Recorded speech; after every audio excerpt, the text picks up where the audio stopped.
Bottler is a Canadian public safety company focused on misconduct and legal violation detection using artificial intelligence. While Justice and the Legal Aid Directorate were giving us a seat at the table and Bottler was going from strength to strength, there was another faction within the Government of Canada that was also noticing us, but for completely different reasons. This small but powerful faction, spearheaded by the Canada Border Services Agency, had identified the perfect rationalization, incentive, and opportunity in Bottler. And if you're familiar with it, you might recognize these three as components of the triangle of fraud.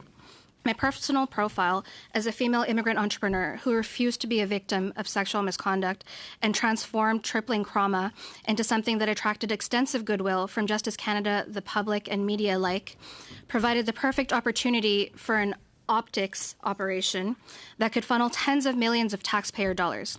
We later learned that this was executed through a set-aside for Indigenous business contract, which is yet another example of the monetization and theft using trauma of marginalized communities. To seal the deal at the Privy Council, this faction used me and our Sacred Citizens Initiative with the Department of Justice as their false flag operation. But they had one fatal flaw in their grand scheme. Bottler was there on a mission, which was to prevent, detect, and combat misconduct, and that's exactly what we did. We started submitting reports against this very faction.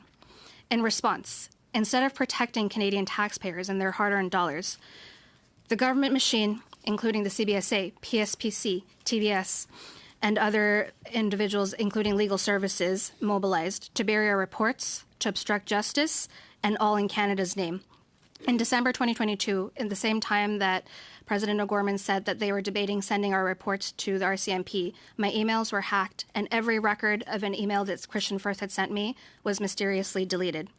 And we watched and waited patiently for someone to do the right thing and act on our reports, but instead we were heartbroken as they lied. They lied to us, they lied to you at OGO, they lied to Parliament, and they lied to Canadian taxpayers.